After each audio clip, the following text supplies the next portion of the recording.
आज अघि यहाँ प्रवेश गराउँदै गर्दा कतिपय साथीले टीका लगाइसकेपछि मुठी कसेर हामीलाई अभिवादन गर्नुभयो। तपाईहरुलाई पहिला त्यही सिकाइएको थियो। तर तपाईले याद गर्नुभयो, तपाईको नेताको अगाडि मुठी कस्दै गर्दाखेरि अगाडिबाट नेताले अभिनन्दन फर्काउँदै गर्दा पनि अरोरो भएर तपाईलाई मुठी कस्दै गर्दा उले के भनेको भने आजदेखि त मेरो मुठीमा बाँधिस भनेर भने। तर आज हामीले तपाईलाई के भन्यौ, तपाईलाई हामीले हात उठाएर हामीले तपाईलाई अभिवादन गर्यौं, अभिनन्दन गर्यौं। त्यो भनेको तपाईको भलो होस्, सबैको भलो होस्, जय होस्। यो फरक नेपाली कांग्रेस पार्टी तपाईलाई महसुस गराउन चाहन्छ। तपाईको उपस्थितिले हामी सबैलाई आज मञ्चमा बस्ने, तल बस्ने हामी सबैको कति महत्वपूर्ण अरु पार्टीमा काम गरेका साथीहरु नै यहाँ आज हामीले प्रवेश गराउन पाए असाध्यै खुसी लागेको छ। म यहाँहरु सबैप्रति आभारी छु। म केही दिनदेखि यहाँ आउने साथीहरुसँग छलफल गरिरहेको थिएँ। 10 वर्ष अगाडि आएको थिएँ। त्यो बेलामा संविधान सभाको सदस्य भएर हतार एउटा कार्यक्रम गरेको थियो। तर आज आउँदै गर्दा पार्टीको एउटा कर्मठ साथीलाई आज हामीले गुमाएका छौं। भर्खर उहाँको घरमा गएर आए। हाम्रो वडा अध्यक्षजी चित्रजीका हामीले एउटा युवक साथीलाई गुमायौं। मलाई हामी सबैलाई अत्यन्त दुःख लागेको छ। हामीले उहाँको शोकाकुल परिवारलाई भेटेर आयौं। दुःखको यो घडीमा उहाँको परिवारप्रति फेरि एकपटक म समवेदना प्रकट गर्न चाहन्छु र हाम्रो साथीको उहाँलाई वैकुण्ठवास होस् म यो प्रार्थना गर्न चाहन्छु। भगवानसँग प्रार्थना गर्छु, हार्दिक श्रद्धाञ्जली अर्पण गर्न चाहन्छु। लक्ष्मी पाण्डे तपाईहरुको यहाँको गाउँपालिकाको अध्यक्ष हुनुहुन्छ। तपाईहरु सबले दुःख गरेर बनाउनु भयो। हुप्सीकोट 10 वर्ष आउन नपाए तापनि महिनामा 2 पटक 3 पटक उहाँसँग टेलिफोनमा यही तपाईहरुकै हुप्सीकोट गाउँको कुनै न कुनै विषयको बारेमा कुराकानी हुन्छ। कहिले यहाँका सुखको बारेमा, कहिले दुःखको बारेमा। उहाँ आफैले पनि अत्यन्त दुःख पाउनु भयो। सत्ताले पेले दुःख दिएको, काम गर्न नदिएको एउटा गाउँपालिकाको प्रतिनिधि हुनुहुन्छ, प्रमुख हुनुहुन्छ। कहीँ न कहीँबाट मद्दत गर्ने कोसिस हामीले गरिरहेका हुन्छौँ। 1 वर्ष अगाडि आउने एकपटक योजना बनाएको थिएँ मैले दिदीसँग, यहाँको पार्टीको साथीहरूसँग। त्यो बेलामा आउने बेलामा एउटा पर्यटन महोत्सव गर्ने छलफल भएको थियो। बीचबीचमा फलाम खानीको बारेमा कुराकानी भएको थियो। यो ठाउँमा पर्यटनको अत्यन्त राम्रो सम्भावना छ है। यो जनजातिहरूको गाउँ, थुप्रै मगर साथीहरू हुनुहुन्छ, थारू साथीहरू हुनुहुन्छ। यहाँ संग्रहालय छ, यहाँ एउटा मयूरकुण्ड छ, यहाँ थुप्रै देवीस्थानहरू छन्। यी सबैको हामीले राम्रोसँग यसलाई संगठित गर्न सक्यौं, यसलाई संरक्षित गर्न सक्यौं, यसको प्रचार प्रसार गर्न सक्यौं भने यो ठाउँको पर्यटकीय महत्व असाध्य छ है भनेर गाउँपालिकाको प्रमुखले, अरु साथीहरूले कुराकानी गर्नुभएको, यसको बारेमा चर्चा गर्नुभएको म अहिले पनि सम्झन्छु। आज म यहाँ आइसके पछाडि पनि थुप्रै साथीहरूले यहाँको समस्याका बारेमा मलाई टिपेर दिनुभएको छ। एउटा मायाले दिनुभयो, एउटा विश्वासले दिनुभयो। तपाईहरुमध्ये धेरैले सबभन्दा बढी यहाँ चासोको साथ मलाई अनुरोध गर्नुभएको, मलाई बताउन खोज्नु भएको विषय यहाँको बसोबासको बारेमा छ। यहाँ थुप्रै साथीहरू बस्नु भएको छ तर पूर्जा पाउनु भएको छैन, पूर्जा अर्काको नाममा गएको छ। यो विषयको हल खोजिनुपर्छ भनेर तपाईले यहाँ एउटा आएर निवेदन दिनुभएको छ। कति साथीले यहाँ आएर एम्बुलेन्सको बारेमा कुरा गर्नुभएको छ। कति साथीले यहाँ आएर तपाईहरुको यहाँ अहिले हुँदै गरेको कतिपय विषयहरू, खास गरिकन यहाँ राष्ट्रिय गौरवको आयोजनाहरू जो रोकिएका छन्, यहाँको पुलका बारेमा, यहाँको प्रदेशको मार्गको बारेमा, यहाँको ड्यामका बारेमा, यी विषयहरूको बारेमा चासो राख्नु भएको छ। मलाई तपाईहरुसँग बसेर 10 वर्षपछि गाउँ आइसकेपछि तपाईको एउटा सांसदको हिसाबले, कांग्रेसको कार्यकर्ताको हिसाबले यिनै विषयहरूमा छलफल गर्ने मन भएको छ। घण्टौंसम्म बसेर तपाईहरुको पूर्जाको हल कसरी निकाल्ने होला, यो फलाम खानीबाट फलाम निकाल्ने कुरा, यहाँबाट अन्त सार्ने कुरालाई कसरी रोक्ने होला, यो ठाउँको पर्यटनको विकास गरेर बाहिर काम गर्न गएका युवकहरूलाई यहीँभित्र काम गर्न सक्ने कसरी बनाउने होला, यी विषयहरूमा तपाईहरुसँग छलफल गर्ने मन। मैले त्यो पाउनु पनि पर्ने, तपाईले पनि मसँग त्यो विषयमा छलफल गर्न पाउनु पर्ने। तर आज बडो दुःखको साथ भन्नुपर्छ, यी विषयहरूमा हामीले छलफल गर्न पाइरहेका छैनौं। मभन्दा अगाडि बोल्ने वक्ताहरूले पनि यी विषयको बारेमा विचार राख्न पाउनु भयो। पुस 5 गते प्रधानमन्त्रीले संसद विघटन गरिसके पछाडि हामीले जनताको अवस्थाका बारेमा छलफल गर्न पाउनै छोड्यौं। हामीले देशको व्यवस्थाको बारेमा छलफल गर्नुपर्ने अवस्था आयो। यस्तो अवस्था आउँछ भनेर हामीले सोचेकै होइन, यो अवस्था आउनु पर्ने नै होइन। 2074 सालमा जब हामीले संविधान बनायौं र निर्वाचन गर्यौं, निर्वाचन गरेर सरकार बनिसके पछाडि हाम्रो बनेन, केही फरक परेन। कहिले कसको बन्छ, कहिले कसको बन्छ। तर नेपाल कम्युनिस्ट पार्टीको सरकार बनिसके पछाडि हामीसँग संविधान थियो, 753 वटा स्थानीय सरकार, 7 वटा प्रदेश सरकार, संघको सरकार बनिसके पछाडि अब हामीले एउटा बाटो समात्यौं। अब हामीलाई कतातिर जाने भन्ने कुरा हाम्रो प्रश्न छ। गाडी घोडा सब कुरा ठिक छ, इन्जिन ठिक छ, सब ठिक छ। बेला बेलामा चुनाव हुन्छ, गाडी चलाउने मान्छेले सही ढंगले गाडी चलायो, चलाइराख्न पाउँछ। गाडी चलाउने मान्छेले सही ढंगले गाडी चलाएन, 5-5 वर्षमा गाडी चलाउने चालकका बारेमा निर्णय हुन्छ कि चालक दोहोरिन्छ कि चालक फेरिन्छ। तर गाडी त्यही हो, बाटो त्यही। हामीले संविधान निर्माण गरे पछाडि तय गरेको विषय यही। हाम्रो बीचमा प्रतिस्पर्धा हुन्छ, कसले राम्रो काम गर्ने, कसले संविधानमा लेखेका कुरा जनतालाई उपलब्ध गराउने, यिनै कुराहरू हुन्छ भन्ने कुरा थियो। तर पुस 5 गते एकाएक प्रधानमन्त्रीले संसद विघटन गरिसक्नु भएपछि अब सरकार चलाउने जिम्मा पाएको पार्टी एउटा सडकमा छ, एउटा अहिले सरकारमा छ र देशभरि उहाँहरूको तमासा चलिरहेको छ। सरकारमा बस्नेले सडकमा बस्नेलाई, सडकमा बस्नेले सरकारमा बस्नेलाई एक अर्कालाई सत्तो शराब गरेर निर्लज्जताका साथमा एक अर्कालाई गाली गरिरहेको हामीले सबै सुन्नुपर्ने अवस्था आएको छ। यस्तो अवस्था आउँदै नआओस्, पार्टीभित्रको झगडाको कारणले गर्दा संसद विघटन हुने अवस्था आउँदै नआओस् भन्ने चाहेरै हामीले हाम्रो संविधानमा यो व्यवस्था नआउने गरिकन संविधानभित्र लेख्नुपर्ने कुराहरू लेखेर आएको।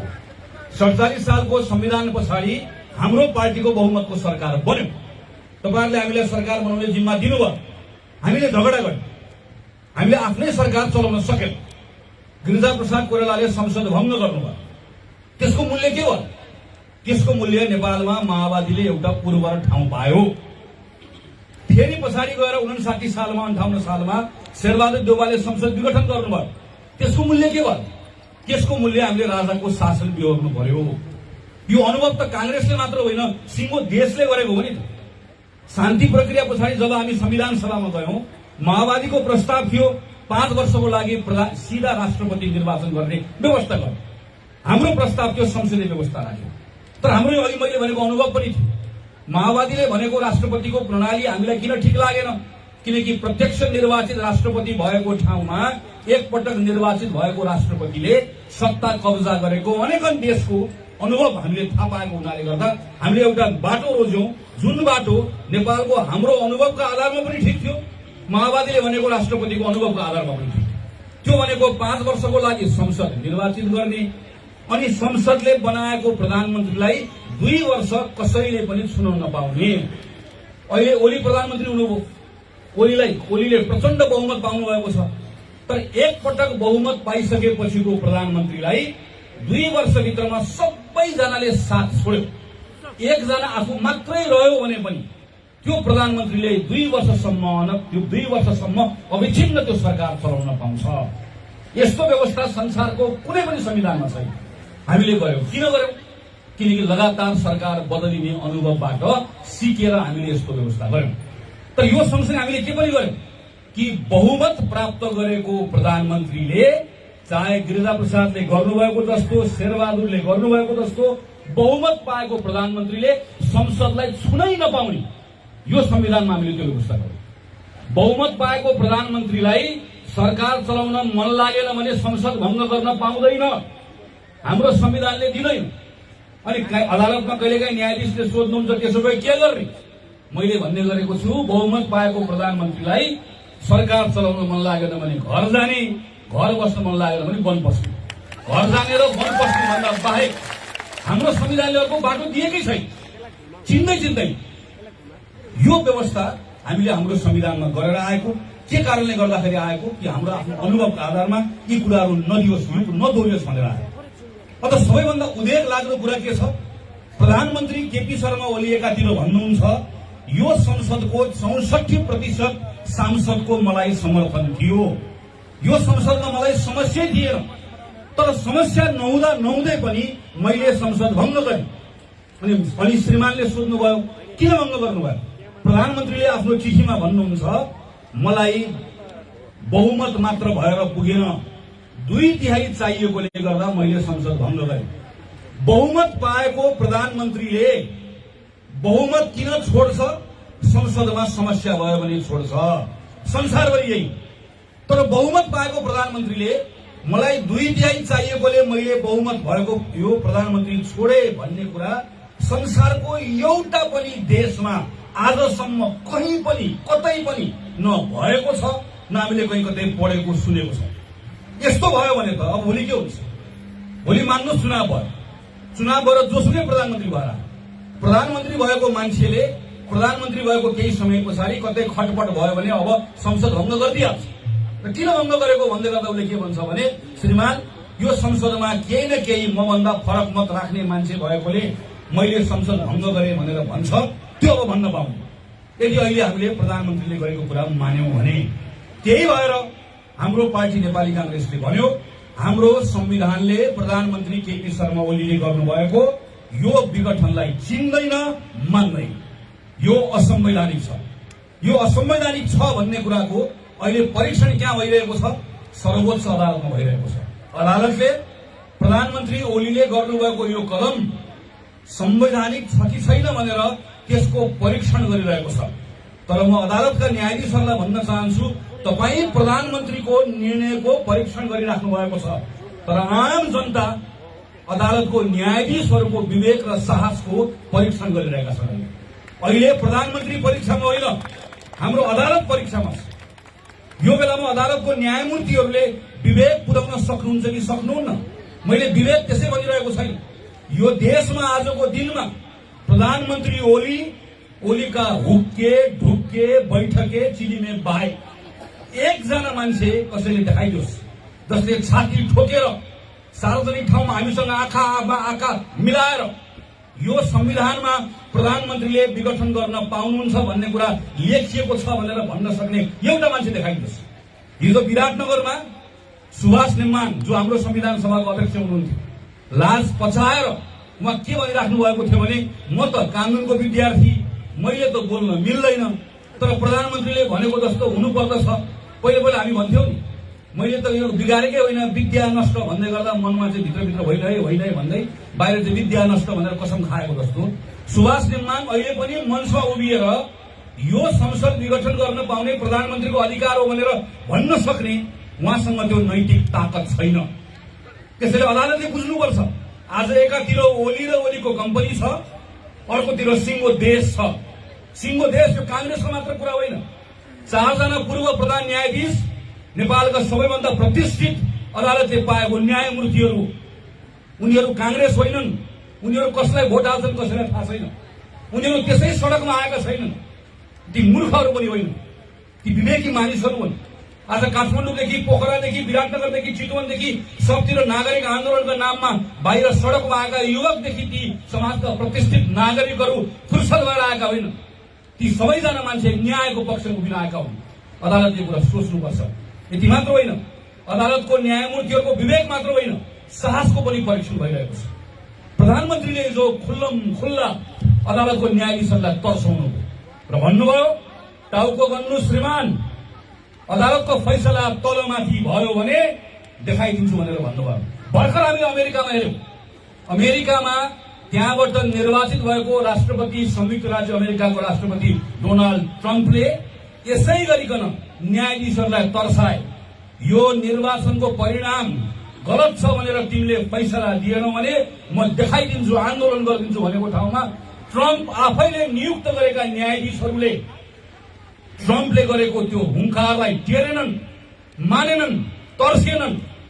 न्यायाधीशहरूले, न्यायमूर्तिहरूले आफ्नो साहस राखे, आफ्नो विवेक पुर्याए। आज हामी त्यही अपेक्षा गरिरहेका छौं। पञ्चायत कालमा राजाले बीपी कोइरालामाथि 7वटा मुद्दा हुँदै गर्दा फाँसी दिनुपर्छ भन्दै गर्दा पञ्चायत कालमा त्यही अदालतको कुर्सीमाथि बस्नुभएको न्यायाधीशले बीपी कोइरालालाई फाँसी दिने आदेश टेरेनन्। अस्ति भर्खर राजा ज्ञानेन्द्रको पालमा हाम्रो नेता शेरबहादुर देउवा र प्रकाशमान सिंहलाई शाही आयोग लगाएर जेल खोज्दै गर्दाखेरि यो शाही आयोगका अनुसार अरूलाई पनि जेल खोज्नुपर्छ भन्ने राजाको आदेशलाई टेरेनन्, आयोग खारेज गरे। आज अदालतको न्यायमूर्तिहरूको विवेक र साहसको परीक्षाको बेला छ र कांग्रेस अदालतको न्यायमूर्तिहरूले विवेक र साहस राख्नुहुन्छ र एउटा सनकाहा प्रधानमन्त्रीको सनकको आधारमा आज देश जुन दुर्घटनामा जान लागेको छ, अदालतले यसलाई बुझ्दछ। वैशाखमा निर्वाचन हुँदै छैन। प्रधानमन्त्री केपी ओलीले निर्वाचन गराउनै सक्नुहुन्न। प्रधानमन्त्रीसँग न निर्वाचन गराउने नियत छ, न प्रधानमन्त्रीसँग निर्वाचन गराउने क्षमता छ। निर्वाचन आयोगले निर्णय नै गर्न सक्दैन। निर्वाचन आयोगले नेपाल कम्युनिस्ट पार्टीको झगडै टुङ्ग्याउन सक्दैन। झगडा टुङ्ग्याउँदै गर्दा प्रचण्ड माधव नेपालको पक्षमा पनि उसले निर्णय गर्न सक्दैन। केपी ओलीसँग ठुलठुल गराएको छ। अनि यो निर्वाचन आयोगले निर्णय गर्न नसकेर, निर्वाचन गराउन नसक्दै गर्दा त्यसको भारी केपी ओली एक्लैले बोक्नुपर्छ यी कृष्णचन्द्र नेपालीले भन्नुभएको जस्तो अदालतले एउटा शङ्काले बोकाएको त्यो भारी किन बोक्ने? केपी ओलीको षड्यन्त्रको साक्षी, त्यसको साझेदार राष्ट्रपति बन्नुहुन्छ।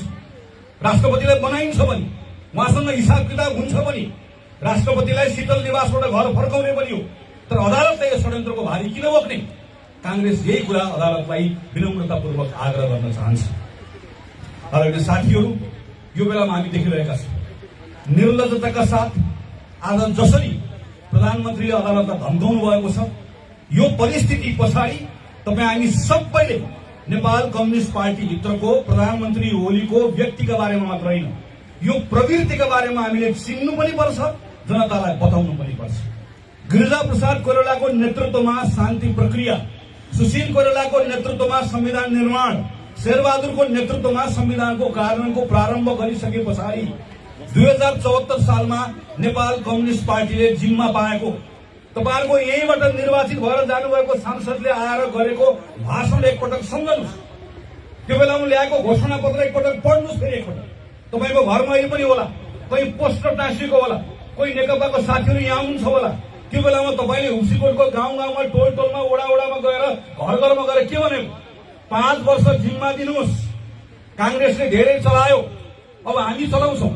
तपाईले लगाएको नारा सम्झनुस् एकपटक, तपाईँ उनीहरूलाई सम्झन लगाउनुहोस् उनीहरूले गरेको भाषण।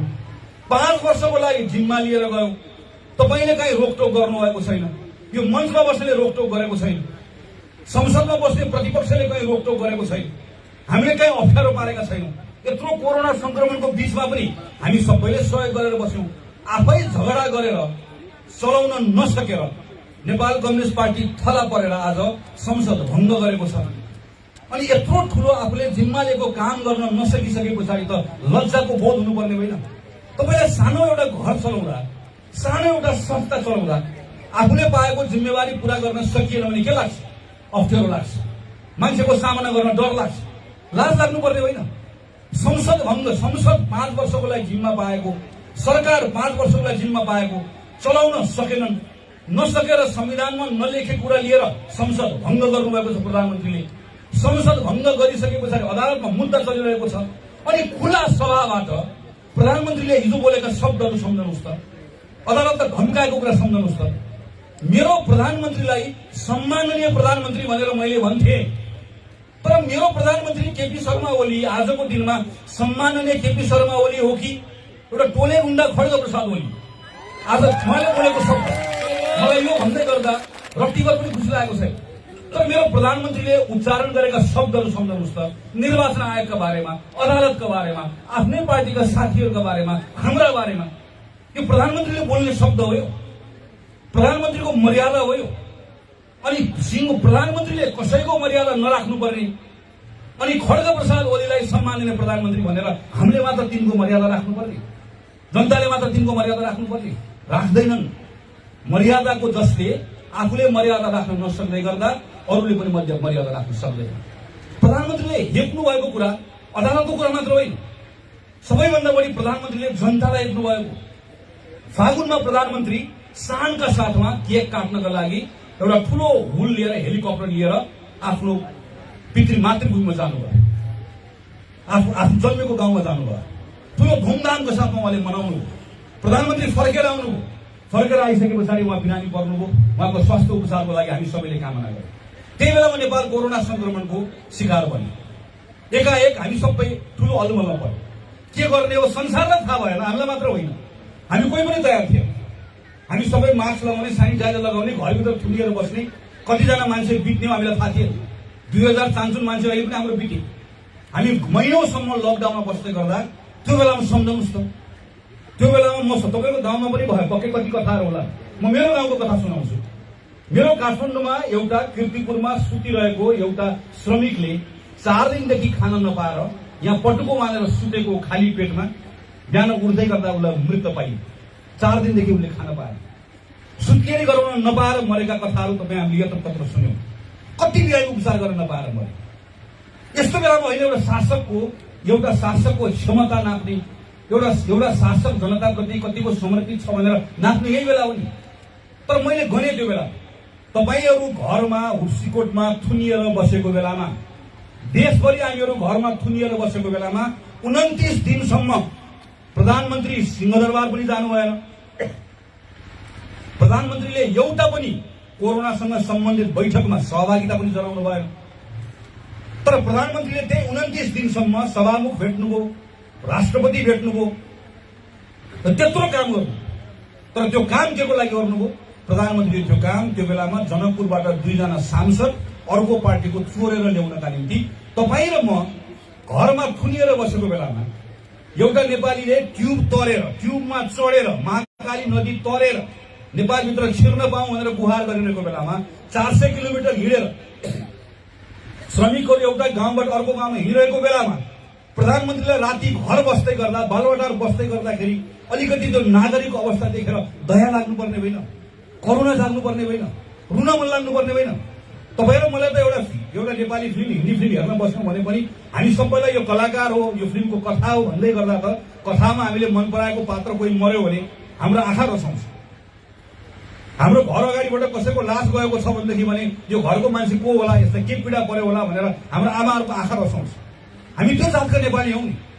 तर आफूले त्यत्रो जिम्मा लिएको आफ्नो नागरिक भकाभक ढलिरहेको बेलामा प्रधानमन्त्रीलाई त्यो बेलाको सबैभन्दा ठूलो चिन्ता, सबैभन्दा ठूलो प्रधानमन्त्रीको प्राथमिकता दल फुटाउने कुरा रह्यो। नेपाली कांग्रेस त्यो बेलामा हाम्रा तमाम सरकारसँगका असहमतिहरूलाई हामीले थाती राखेर सरकारसँग हामी 50 लाख रुपियाँ बोकेर हामी भन्न गयौं संकटको बेलामा हामी तिम्रो साथी हो। काण्डको बारेमा साथीले चर्चा गरिसक्नुभयो, अघि विद्वानजीले चर्चा गर्नुभयो, तपाईहरु सबलाई थाहा छ यो काण्ड त्यो काण्ड, म त्यसमा जान चाहन्न। तर यत्रो ठूलो कोरोना संक्रमण भएर हाम्रो स्वास्थ्य कर्मीहरूले उपचार गर्न नपाएको बेलामा, स्वास्थ्य सामग्री खरिद गर्नुपर्ने बेलामा, जतिखेर अघि मैले भने कांग्रेसले समेत 50 लाख रुपियाँ बोकेर लगेर सरकारलाई दियो। पैसाको कुरा होइन, देशको नागरिकले तपाईहरु मध्ये अघि साथीहरूले जो मलाई सुनाउँदै हुनुहुन्थ्यो, कतिजनाले यहाँ पनि खुवाउनु भयो होला खाना खान नपाएको साथीहरूलाई। मानिसहरू पेट काटेर एकले अर्कालाई मद्दत गरेको बेलामा, त्यस्तो बेलामा पनि, त्यत्रो ठूलो महाव्याधिको महासंकटको बेलामा पनि स्वास्थ्य सामग्री किन्दाखेरि, मास्क किन्दा, सेनिटाइजर किन्दा, खोप किन्दा, औषधि किन्दा पनि त्यसमा पनि भ्रष्टाचार गर्ने। अनि दिनरात तपाईँ र मलाई जहिले पनि दिनै फेरि कि म भ्रष्टाचारीको मुख हेर्दिन। दायाँ बस्नेले बालुवाटार खाछ, बायाँ बस्नेले वन खाएको छ। आफ्नो दिनरात आफ्नो वरिपरि बस्ने मान्छेले स्वास्थ्य सामग्रीको खरिदमा पैसा खाएको छ र ती सबैको नाइके भएर प्रधानमन्त्री बस्नु भएको छ। आजसम्म कोही एकजना मान्छे पनि यी कामहरू गरे बापत प्रधानमन्त्रीले एकजनासँग पनि कडा शब्दमा बोलेको हामीले सुनेका छैनौं। र यो प्रधानमन्त्रीलाई आजको दिनमा हामीले पत्याइदिनु पर्यो, साथी दिनुभयो। अहिले प्रधानमन्त्रीले एक्लै शासन चलाउन पाउनु भयो। यही चितवनको तरुण दलको अध्यक्ष शिव पौडेल जेलभित्र मारिए, हिरासतभित्र जेलभित्र मारिएको शिव पौडेललाई मार्ने 3 जना हत्यारालाई फागुन 7 गते अस्तिको दिनमा प्रधानमन्त्रीको सिफारिसमा राष्ट्रपतिले जेलबाट निकाल्नु भयो। जेलभित्र शिव पौडेलको हत्या गर्ने मान्छे के को लागि? नेपाल कम्युनिस्ट पार्टीभित्र प्रवेश गराउनका लागि। नेपाल कम्युनिस्ट पार्टीभित्र केपी ओली खेमाभित्र प्रवेश गर्नका लागि प्रधानमन्त्रीले 60 दिनभित्र, हेर्नुस् त अहिले यत्रो सभाहरू गर्नुभएको छ। यो सभा गर्न पैसा कहाँबाट गएको छ? सरकारको ढुकुटीबाट गएको छ। यी सबै ठाउँहरूमा सरकारको ढुकुटीबाट पैसा गएको छ। यति मात्र होइन, म यहाँहरू सबैलाई आग्रह गर्न चाहन्छु, केही दिनभित्र ओली सरकारले एउटा नयाँ कानून ल्याउँदैछ, जुन कानूनको आधारमा तपाईहरु कसैले पनि प्रधानमन्त्रीका बारेमा, राष्ट्रपतिका बारेमा सामाजिक सञ्जालमा एउटा पनि कुरा उहाँको खिलाफ लेख्नु भयो भने तपाईलाई सिधा 5 वर्ष थुन्न पाउने कानून, जसलाई संसदमा हामीले रोक्यौं अहिले। तर निर्देशिका बनाएर अब केही दिनभित्रमा केपी ओलीको सरकारले यो निर्देशिका जारी गर्दैछ। तपाईँ र मैले बोलेका विरुद्धमा जे बोले पनि हुने, मञ्चबाट प्रधानमन्त्रीले बोले पनि हुने, प्रधानमन्त्रीले आफैले अरिङ्गालहरू जस्तो जाइलाग भनेर आफ्ना युवकहरूलाई जे गराए पनि हुने। तर कुनै पनि अर्को नेपाली नागरिकले प्रधानमन्त्रीका बारेमा, नेकपाका बारेमा, राष्ट्रपतिका बारेमा बोल्न नपाउने, बोल्यो भने 5 वर्ष जेल लिएर जाने।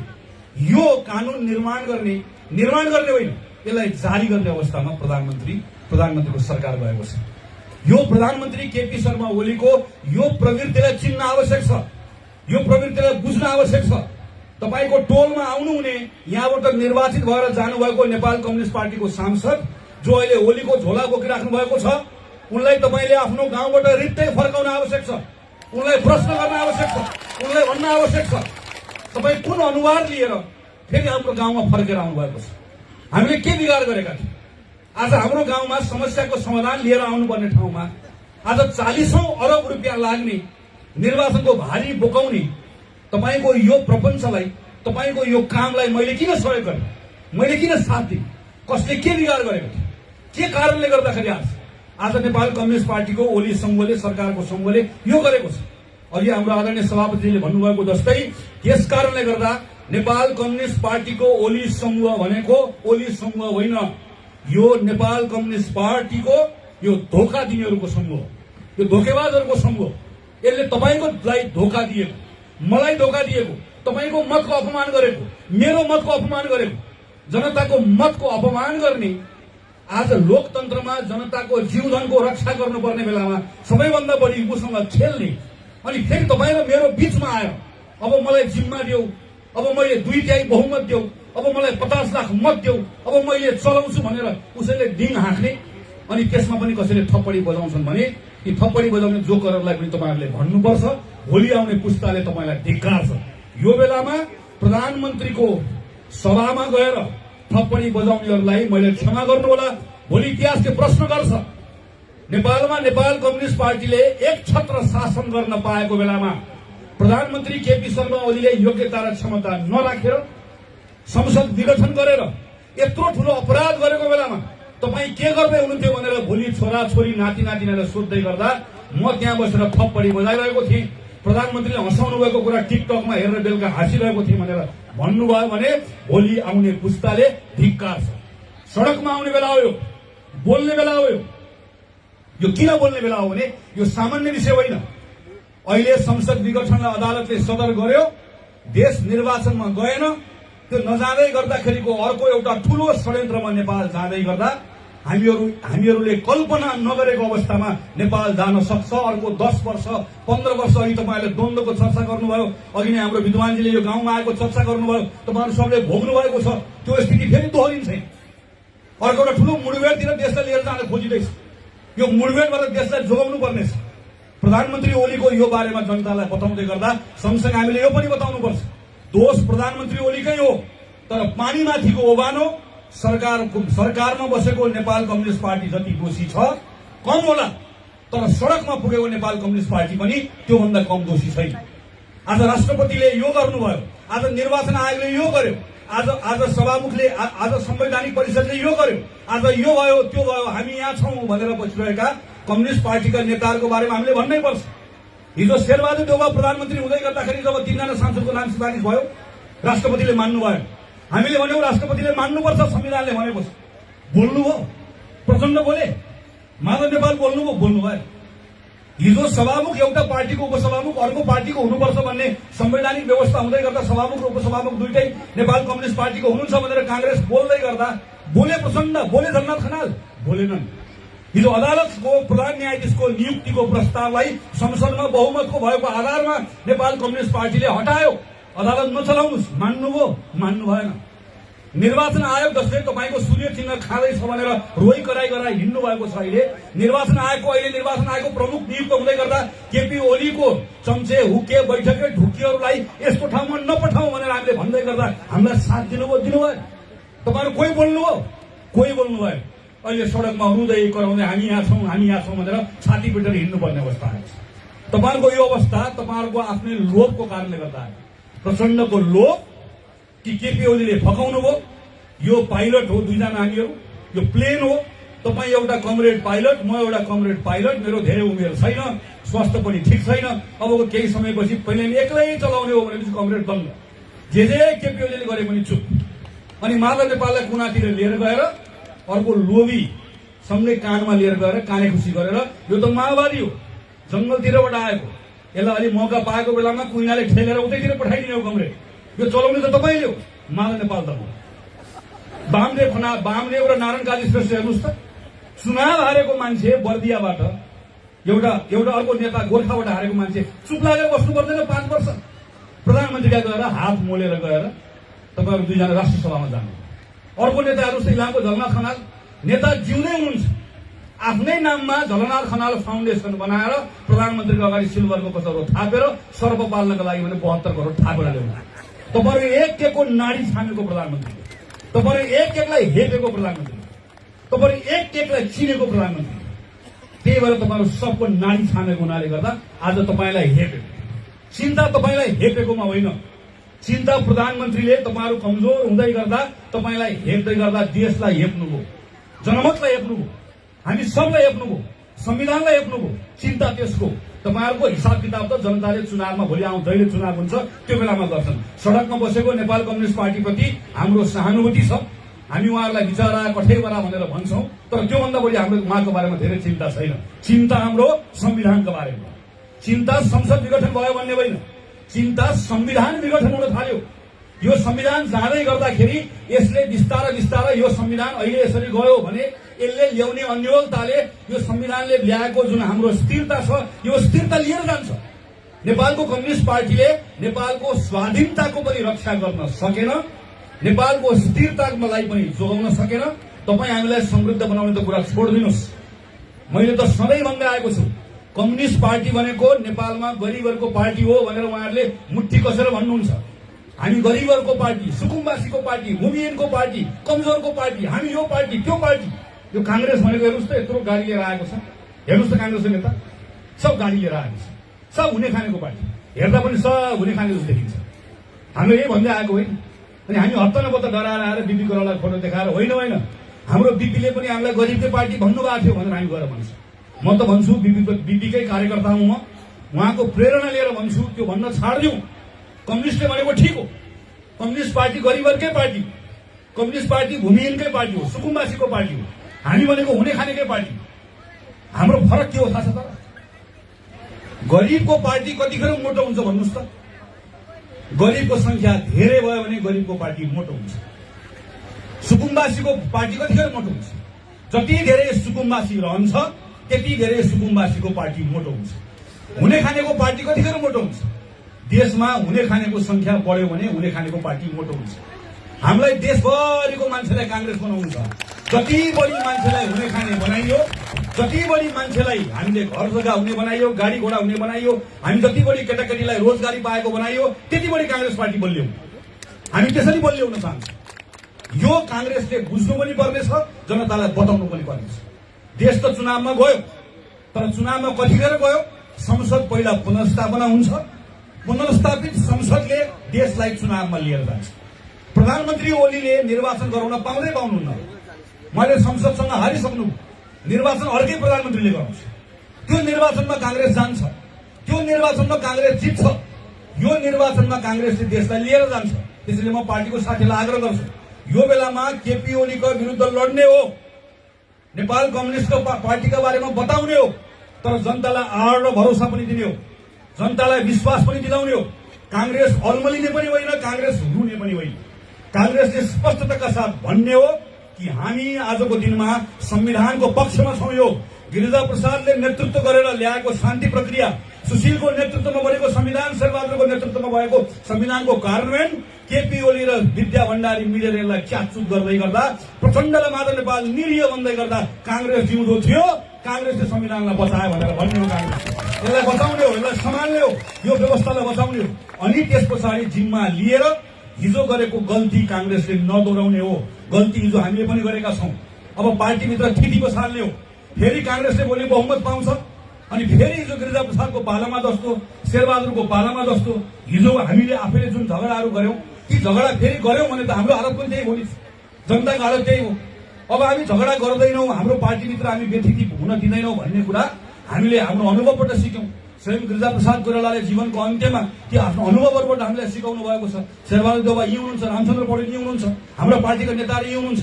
हामीहरू सबै यसबाट सिकेर हामी आफ्नो प्रयत्नबाट हाम्रो पार्टीभित्र थिति बसाल्छौं र संविधानले जे जिम्मा दिएको छ व्यक्तिको स्वतन्त्रतालाई विस्तारित गर्ने, नेपालभित्र जन्मिएको प्रत्येक नेपाली एउटा गरिब परिवारमा जन्मिएको नेपाली, नवलपुरमा गरिब परिवारमा जन्मिएको नेपालीले विनोद चौधरी, हाम्रो सांसद विनोद चौधरीको घरमा जन्मिएको एउटा युवक र एउटा झुप्रोमा जन्मिएको युवकले जन्मदै गर्दाखेरि प्राप्त गर्ने कुरा फरक हुन्छ। मेरो घरमा सानसाना दुईटा छोरीहरू छन्, 10 वर्ष र 7 वर्षको। मेरो घरमा अहिले मैले हुर्काउँदै गरेका छोरीहरू र एउटा विपन्न यहाँ झुप्रोमा बस्ने साथीको, मेरै उमेरको साथीको घरमा हुर्किरहेका छोरीहरूले जन्मन साथ प्राप्त गरेका कुराहरू फरक छन्। तर देश के को लागि चाहियो, राज्य के को लागि चाहियो, त्यो फरक मात्रै हुँदै जाने हो भने राजनीति के को लागि चाहियो? यो झुप्रोमा जन्मिएकोले पनि, मेरो घरमा जन्मिएकोले वा एउटा गाउँको थारूको छरमा जन्मिएकोले पनि विनोद चौधरीको घरमा पनि जन्मिएको छोरा जस्तो बन्न सक्ने अवसर प्राप्त गर्नुपर्छ। त्यो मौका पाउनुपर्छ। त्यो बराबर हुने मौका सबसँग छ। लोकतन्त्र भनेको यही त हो, समाजवाद भनेको यही त हो। यो अवसर कांग्रेसले दिलाउने हो। कांग्रेसले संविधानभित्र लेखेको कुरालाई मन्त्र जस्तो मात्र पढ्ने होइन। आज हामीले देखेका छौं 85 वर्षको हजुरआमादेखि 4 वर्षको केटीलाई समेत, छोरीलाई समेत, नाबालिगलाई समेत पनि बलात्कार गर्ने हाम्रो समाज बनेको छ। 33% लेखेर मात्र नहुने रहेछ।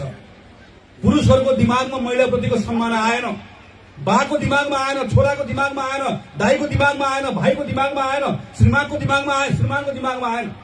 हामीले यो समाजमा महिला पुरुष बराबर हो भन्ने कुरा हृदयबाटै स्वीकार गर्ने समाज कसरी बनाउने? हामीले लेख्न त लेख्यौं दलितलाई हामी गैर दलित बराबर बनाउँछौं भनेर, बन्यो त? बन्न सकेन नि त। अझै पनि पछाडि छ नि।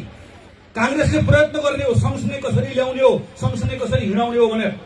नेपालभित्र आलो पालो प्रधानमन्त्री बन्दै गर्दा जुन पार्टीबाट बने पनि त्यो प्रधानमन्त्री बन्ने सूचीमा एउटा मधेसीको नाम किन आउँदैन? त्यो प्रधानमन्त्री बन्ने सूचीमा थारूको नाम किन आउँदैन? एउटा थारूको घरमा जन्मिएको मान्छे पनि नेपालको प्रधानमन्त्री बन्न पाउने वा प्रधान सेनापति बन्न पाउने, एउटा तामाङ वा मगर, एउटा त्यो जनजातिको परिवारमा जन्मिएको मान्छे कांग्रेसबाट बनोस्, नेकपाबाट बनोस्, तर प्रधानमन्त्री बन्ने अवस्था निर्माण कसरी गर्ने हो? अझ हाम्रो पार्टीभित्र कांग्रेसभित्र कसरी गर्ने? यो कांग्रेसले चिन्तन गर्ने हो। अनि नेपालभित्र सबैभन्दा ठूलो कुरा नेपालीहरूलाई सम्पन्न कसरी बनाउने, यो चिन्तन गर्ने हो। नेपाली कांग्रेस सरकारमा आयो भने कांग्रेसले ज्येष्ठ नागरिकहरूको भत्तालाई बढाएर 10,000 रुपियाँ पुर्याउँछ। ताली बजाइहाल्नुहोस् तपाईँहरू भनेको, नबजाउनुहोस् त, बजाउँदै नबजाउनुहोस्। तपाईँहरूको गाउँमा अहिले मैले 10,000 भने अहिले कम्युनिस्ट आएर 20,000 भने तपाईँ झन् जोडले बजाउनुहुन्छ। कहिले नबजाउनुहोस्। अब तपाईँले सोध्ने हो 10,000 घर बेचेर ल्याएर दिने हो, बालकोटको घर बेच्ने हो, कहाँको बेचेर ल्याएर दिने हो? 10,000 कहाँबाट ल्याएर दिने हो? 10,000 हो। त्यसकारणले गर्दा म तपाईँहरूलाई आग्रह गर्न चाहन्छु, 10,000 दिने हो, तर दिनको 2,000 केटाहरूलाई कतार पठाएर दिनको 7 जना आमाको काखमा 7 जना छोराहरूको लास राखेर तिनले कमाएको पैसाबाट बाआमालाई 10,000 दिने भनेर यहाँ आएर फुर्ती लगाएर 10,000 दिने होइन। कतार गएका छोराछोरीलाई फर्काउने हो, इजरायल गएको छोरीलाई फर्काउने हो, कोरिया जानको लागि फारम भरेको केटालाई कोरिया जाने मनबाट त्यो इच्छालाई मार्न लगाउने हो, जापान जान्छु भनेकोलाई यही बस्न सक्ने बनाउने हो। अनि तिनले काम धन्दा गर्न सक्ने बनाएर तिनले कमाएको पैसाबाट तिरेको करलाई ढुकुटीमा जम्मा गरेर 12 आमालाई 10,000 होइन 20,000 रुपियाँ पनि दिने हो। यस्तो देश बनाउने हो नि। तर दिनका दिन केटा पठाएको छ, केटी पठाएको छ, अनि प्रधानमन्त्रीले आएर भाषण ठोकेको छ। हाम्रो देशले, मलेसिया हामीले बनाएको, कतार हामीले बनाएको, सबले ताली बजाइदिएको छ। मलेसिया बनाउने होइन, कतार नेपाल बनाउने हो नि। बनाउन सक्ने बनाउने हो, हामी सक्छौं भनेर। त्यसैले यो भरोसा बोकेर नेपाली कांग्रेसको साथीहरू जाने हो। म तपाईहरुलाई आग्रह गर्छु, चुनावको बारेमा धेरै चिन्ता नगर्नुस्। सूर्य चिन्छ कल्ले लान्छ छोड्दिनुस्। एउटा नेकपा छ, नेपाल कम्युनिस्ट पार्टी ओली पक्ष। ओली पक्षले सूर्य चिन्ह पायो भने त्यहाँ पहिल्यै रामबहादुर थापा बादल बस्नु भएको छ। सूर्यलाई त्यो बादलले छेक्छ, चिन्ता नगर्नुस्। एउटा पक्ष छ नेपाल कम्युनिस्ट पार्टी नेपाल पक्ष, त्यहाँ पहिल्यै प्रचण्ड हुनुहुन्छ, प्रचण्ड गर्मी पहिलेदेखि छ। त्यहाँ झन् सूर्य लाग्यो, घाम लाग्यो भने त्यो गर्मीमा कोही टिक्नै सक्दैन, त्यहाँ कोही बस्नेवाला छैन। यो पनि ढुक्क रहनुहोस्। आउने कहाँ हो? रुखकै मुनि आउने हो, रुखकै मुनि आउने हो। तर रुखले भरोसा दिन सक्नुपर्छ, हाँगाबिङ्गा ठिकठाक ठाउँमा राख्नु पर्यो। पानी आए पनि बचाउँछु, हुरी आए पनि बचाउँछु, घाम लागे पनि बचाउँछु भन्ने आड भरोसा रुखले दिन सक्यो भने कोही कहीँ जानेवाला छैन यसपालि। हेर्नुहोस् त, हँसियाको अथौडा, हँसियाको पनि अगाडिको दाँत फुस्किसक्यो, त्यो घनमा अतौडामा खिया लागिसक्यो। आउने 4 तारे झण्डा बोक्नै आउने हो। तर 4 तारे झण्डा बोक्दै गर्दाखेरि त्यो आड भरोसा दिन सक्नु पर्यो, त्यो गौरव गर्न सक्ने बनाउनु पर्यो।